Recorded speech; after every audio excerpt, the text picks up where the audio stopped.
My name is Jeremy Hopkins, and I'm going to be talking about the cultural relations between India and Hungary. We really begin to see the start of the cultural connection between Hungary and India in the 1750s when Hungarian scholar István Vali pointed out that the Romani language spoken in parts of Europe actually originated in India, and this led to the conclusion that Sanskrit and Hindi belonged to this larger group of Indo-European languages. Sander Karosi Choma set off to find the original homeland of Hungarians, and this would eventually lead him to India. Choma would eventually create a Tibetan English dictionary that contained not just the direct translation of the words, but also contained the grammatical rules behind them. Because of this Tibetan English dictionary, translating Buddhist texts became much easier and helped spread the ancient Indian culture to a much wider audience. As time would go on, better translations of Indian literature would become available because now it was going directly from Sanskrit to Hungarian instead of Sanskrit to another language and then to Hungarian.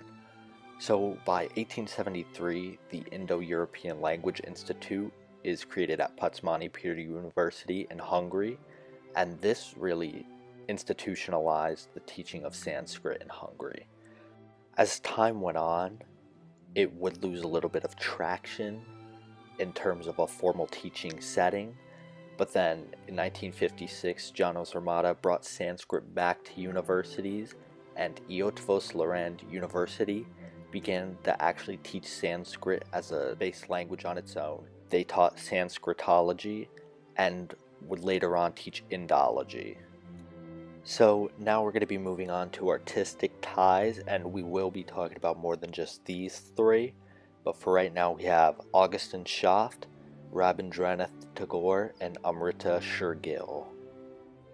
So Augustin Schaft was a Hungarian painter who actually created the only authentic portrait of Choma. For 4 years of his life, he actually lived in India and painted many historically important people and events, with many of his paintings now being on display at the Lahore Fort Museum in Pakistan.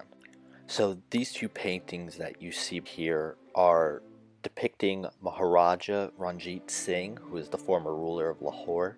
And the interesting thing about this is that many of these paintings are actually realistic recreations, since Singh had passed before Shah's arrival to India.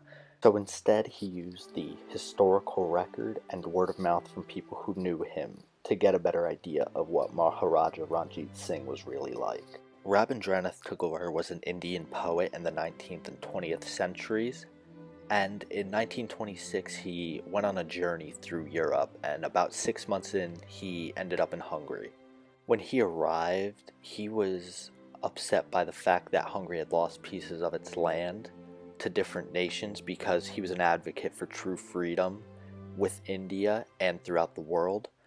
And when he arrived in Hungary, there was a letter written to him that welcomed him into Hungary, and it read, "In this metal seal is contained one particle of blood and tear-soaked soil of each of the dismembered provinces of the 1,000-year-old Hungary. Accept this memento, Rabindranath Tagore. The seal is a token of all our sufferings and tribulations, our loyalty and devotion, and of all our beautiful hopes." And getting this letter really affected Tagore in a positive way. While he was in Hungary, Tagore was invited to plant a linden tree with his Hungarian friends, and this planting of the linden tree would forever link the two countries. When he planted it, he said, "I am planting this tree in remembrance of my stay here, for nowhere else was I given what I received here. It was more than hospitality, it was the awakening of feelings of kinship. I sense and I know that I have come to the land of a nation which is emotionally akin to India." And later, when he got home, after planting the linden tree, he wrote down, "When I am no longer on this earth, my tree, let the ever-renewed leaves of thy spring murmur to the wayfarers. The poet did love while he lived." Tagore's son would later receive a letter that indicated just how much the Hungarians appreciated Tagore and the tree that he planted by their constant upkeeping of it and just visiting it. As a sign of gratitude, the Indian government would gift Hungary a bronze sculpture of Tagore to place under the tree. Amrita Shergill was an Indo-Hungarian painter in the 20th century. She was born in Budapest and spent the first few years of her life there, later moving to India with her family. At the age of 16, she moved to Paris to study art and became amazed by the human form, which would influence her paintings later in life. She started to grow traction as a painter back in India when she returned home, and in 1935 she won an award from the Simla Fine Art Society, but she refused to accept it, saying, "I should be glad to waive it in favor of some other more deserving artist, who I have no doubt would feel greatly honored to receive such a distinction, and whose work would correspond more than mine does to the traditional conventionality so carefully preserved for the last 63 years by the judges of the Simla Fine Arts Exhibition." By 1937, she gained the respect of many Indian art critics after holding her own exhibits in Lahore. In June of 1938, she had returned to Hungary to marry her cousin Dr. Victor Egan, and she would return to India a year later, but was having highs and lows in terms of her motivation and her financial success. And in 1941, she began to prepare for another exhibit of her own, and then she passed away in December of that year. Amrita Shergill's impact can still be felt as she broke the traditions of classic Indian art. So now we're going to be talking about a Hungarian-born painter named Elizabeth Sass-Brunner, and I actually could not find any verified pictures of her, which is why I did not put one up earlier. So she submitted herself to a life of simplicity, and she really felt connected with the Eastern way of doing things. She began to meditate, and her paintings reflected Asian mysticism, and one night she had a vision of an old man telling her to go to India. She moved in May of 1925 with her daughter Elizabeth Brunner and sent a letter to Tagore. She said, "Dear Master, my understanding has led me to Indian philosophy, and you, Master, are a wonderful representative of this philosophy.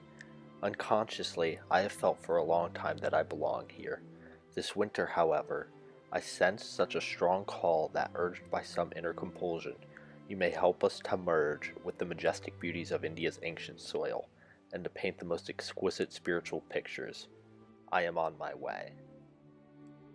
So now we have Elizabeth Sass-Brunner's daughter, Elizabeth Brunner, who I also cannot find a verified picture of, but her paintings differed her mother's in the fact that her paintings were more portraits rather than the Asian mysticism that her mother focused on. She painted a portrait of Mahatma Gandhi in what was reported to be 30 minutes. She has been honored by both nations. In 1985, she was awarded the Padma Shri Award by the Indian government. And in 1988, she was awarded the Order of the Flag of the People's Republic of Hungary.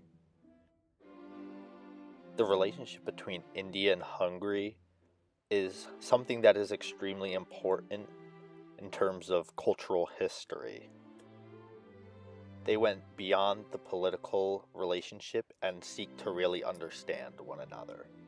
And that is why these are two countries that I'm going to keep looking out for and continue to do research on.